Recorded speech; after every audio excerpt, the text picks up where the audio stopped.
All praises to the Most High Yahweh, Ba'ashem, Yahweh Shai. I'd like to say, thank all praises to the Most High and thank you for everything he does for me. Double honors to the elders of GMS who were well, and shalom to the Akim out there. And with this, we're just gonna look into how trillions with these new what are called stimulus packages are gonna push America further into debt. It's been touched on before, but I just wanted to get kind of a different perspective because they go into more depth here. So I'm just gonna play the video. In just a matter of weeks, a microscopic virus managed to cripple the world's greatest economy, triggering Congress to spend And it's the world's greatest economy by default. There's nothing actually great about it because everything that this economy is built on is built on debt. It's built on a deficit. You can't build something by destroying things. That never works out well. So these people have set themselves up, but they set themselves up by putting others down, and they're not done it in righteousness. This isn't something that the Lord has required of them to do, even though he has. It's just he's let them just run off and do whatever they want, and clearly the basis of all men, and everything that they touch is like when they talk about the Midas touch. Edom's got the opposite of a Midas touch. Everything he touches turns to shit. $7 trillion, possibly more, and leading the Fed to authorize an additional $4 trillion to stop the bleeding. It's the type of spending the U.S. hasn't seen since World War II, and that spending occurred over the course of 5 years. So to the extent that lawmakers have been talking about this being a war-like effort, on the spending and deficit side, it certainly looks that way. Bacha and other experts don't fault Congress or the Fed for their actions. If you look at the next 2-3 years, our economy is going to be awfully weak, and you really do need the government spending to keep the economy from weakening even further. See, now you just said you need the government to come in and actually give things like stimulus packages and basically try to artificially stimulate the economy, which is absolute bullcrap. It's like you doing business with someone, and you give them a pack or whatever, and every single time you give them a pack, they never come back with the correct money. So what do? You give them more packs. You give them more work. You might be selling food wholesale. You sell food wholesale to a company you're working with, and every single time, they never come back with the correct amount of money. You give them £1,000 worth of goods, and he always comes back with 500. Eventually you'd think, I need to cut my losses here, but not E. E will just, he just gives you more money. As a matter of fact, he'll give you 1,000 worth of goods. You don't come back with 1,000. You come back with 200. What he does is he gives you 2,000. So the economy is not set up to be self-sustaining or to be able to sustain itself, because it's built on debt. When you have a debt, I mean, if you have an apple tree and you're the only person who has an apple tree on an island, you're the only person that has an apple tree, and the currency on that island is apples. So you give out apples to people, but you give somebody an apple and you say, okay, I'm going to give you an apple, you have to pay me back 2 apples, but you're the only one with an apple tree. How is that going to work? The only way people will be able to pay you is by stealing from other people who go to you and get an apple. So now, you have the people turning on each other and robbing apples from each other to try and pay you. But you own all the apples. It's like musical chairs. Regardless of when the music stops, somebody's always going to be left standing and holding a bag. This is not an economy in the sense that an economy is meant to be. Is meant to basically, what's the word? It's basically meant to correct itself. This economy can't correct itself because it's set up in a way where it's all based on debt. And when you have a debt-based economy, it will never correct itself, because the only way to keep the economy afloat is to add more debt to it. That doesn't make any sense. Government is now $24 trillion in debt, and this year the national deficit has already quadrupled to nearly $4 trillion. with another massive relief package expected from Congress. The deficit for this year at $3.7 trillion will exceed all of the tax revenues the government can hope to collect by roughly $700 billion. So what impact will this massive new debt have long-term on spending in areas like defense, healthcare, and entitlement programs? Bacha believes cutting defense spending would be the wrong move. Lawmakers should target the key programs driving the growth in U.S. spending, but that will be also problematic because one of the biggest ones is Medicare and also Medicaid spending. And I think we will see the American people asking for more investments in health coming out of this public health crisis. In the not-so-distant future, lawmakers will likely feel pressure to raise taxes to offset the spending, which could prolong an economic recession.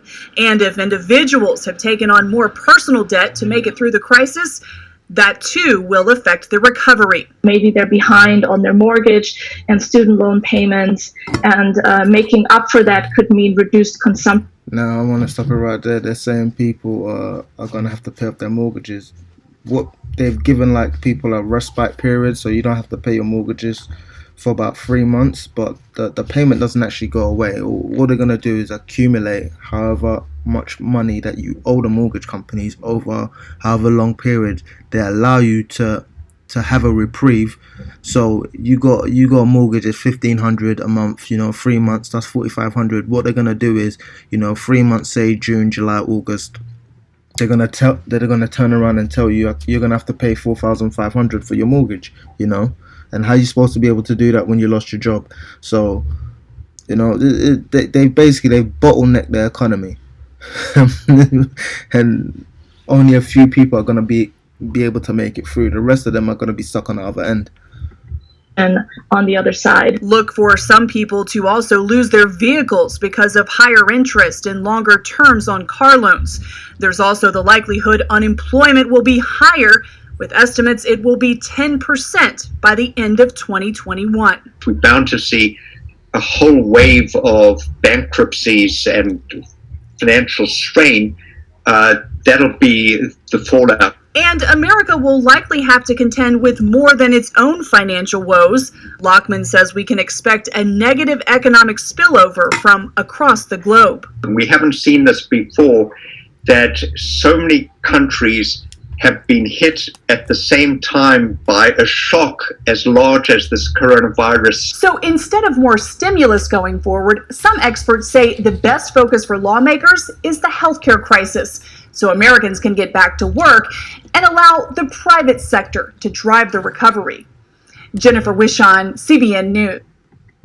No, they're saying they're gonna allow the private sector to basically take over, and them allowing the private sector to have so much power is what got them in this situation in the first place. So again, it's like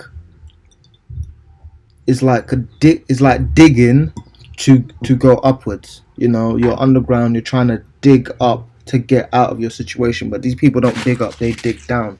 Having the Fed, which is a private company, same damn near with everywhere on earth, with the IMF and these bankers, they've had private banking institutions be in charge of the people's money, and they're turning around, and that's what has caused all of this debt in the first place. And what they're saying now is, to get out of this situation, they need more help from private companies. Now, private companies just care about profits. They don't care about the well-being of the people, which is fine.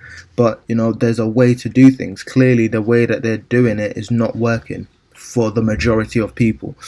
And their solution to get out of this problem is to create more of a problem. You know what I mean? So it's like they have a problem. Instead of coming up with a solution, they just come up with another problem, because the solution is another problem. The same way everything they do, it just doesn't make any sense. It's the same way with their medicines. Instead of giving you herbs, which are for healing, what they do is they'll give you a bunch of chemicals which will treat, not cure, it will treat your symptoms, or cover them up, but you still have that underlying disease. So it doesn't actually get rid of everything. You have a cold, it doesn't get rid of your cold, it just takes away your runny nose, but you still have a cold. You still feel lethargic. So the way that these people do things, it doesn't actually cure anything. They just cover up the symptoms of the disease. They don't cure the disease, they just cover up the symptoms. So these people are just mad. And if you go to Ecclesiastes 1:15, that which is crooked cannot be made straight, and that which is wanting cannot be numbered. So the Lord has made crooked, so no amount of trying to reason with him will make him straight, and they say what is lacking cannot be counted. You can't count something that's not there. You know what I mean? You can't make him righteous when there's no righteousness in him. Habakkuk 2:4, behold, his soul which is lifted up is not right in him, but the just shall live by faith. So right now, anyone who's seeking to be approved by the Heavenly Father, who's seeking the Heavenly Father's acceptance and grace and mercies, they live by their faith. But these people, they don't live by faith, they live by carnality, and they can't even get that right, because everything that they do is backwards. His soul is not upright in him. If the Lord didn't make him straight, how are you gonna make him straight? You have all these people trying to reason with Esau as if if you reason with him, he's gonna be reasonable towards you, and that's never that's never been in his spirit. The wicked are estranged from the womb, they come forth speaking lies. And we can talk about how that little black girl got caught eating chocolate, whatever she was eating, and it was on her mouth, and her mom asked her, where'd you get that from? And she said a black man broke into the house. So they have that in their spirit, to be liars and to hate Jake. Malachi 1:4, whereas Edom saith, we are impoverished, but we will return and build the desolate places. Thus saith the Lord of hosts, they shall build, but I will throw down, and I shall call them the border of wickedness, the people against whom the Lord hath indignation forever. So the Lord straight hate Esau, and they think that these stimulus packages and them, trying to boost up the economy by just injecting large sums of money into it is going to stimulate it to the point where, it comes out of this bubble. But, it's just gonna pop. It's a bubble. It's always gonna pop. What you're trying to do is you're trying to stretch out the popping period. You know what I mean? And it's like, you can't. A bubble will always pop. That's what bubbles are for. If you have a balloon, it's gonna shrink. The air's gonna come out of it. That's just how things are. And these people think that they're gonna pay a bunch of stimuluses, and I hear people thinking that this is gonna go back to how it used to be, when it's clearly not. We're living in a completely different time from whatever period there's been a recession or a depression or whatever the case may be. These people are not going to come out of it. There's too many circumstances and other problems. It's like you trying to go somewhere, and the roads are closed, and your car's not working, and there's no transport. It's like there's no way you're going to get there. You try to go there, and, the borders are closed up. Whatever problem you try to solve, there's another one. Like, when you run, let's say, when you're running and, you get rest and you put your hand on the wall and a serpent bites you, regardless of what these people do, it's not going to work. But most people are living in some la-la land, where they think that these people are going to turn around and do something, because they look at the white man like he's the greatest thing on the earth, and when these people go down, clearly these same people who look at these E's as if they're going to save them, they're going to go right down with them. You know what I mean? Because these people will pull you down with them. And you have Daniel 2:1. And he changeth the times and the seasons. He removeth kings and set up kings. He give wisdom unto the wise and knowledge to them that know understanding. So is the Lord doing this? Man thinks, he understands his own way, and he doesn't understand his own way. The Lord sets your path. He changes up the times. He removes kings. He sets up kings. He brings kings down. He gives wisdom unto the wise. So if you don't have wisdom, the Lord didn't give it to you. It's like I always have this thought in my head, a lot of women think they're good looking, and it's like, you didn't make yourself beautiful. You were just born like that. The Lord made you beautiful. It's got nothing to do with, whatever you think you have. Just like if you're intelligent, you are born with intelligence. You didn't make yourself wise, and if you did learn, it's because you had that natural inquisitiveness in you to go and seek wisdom. So the Lord gives and takes. If you're ugly, you was born like that. Ain't nothing you can do about it. And you can get surgery or whatever, but you have kids and your kids will turn out ugly because genetically that's what you are. So you can't run from what you are, and these people are trying to run from what they are.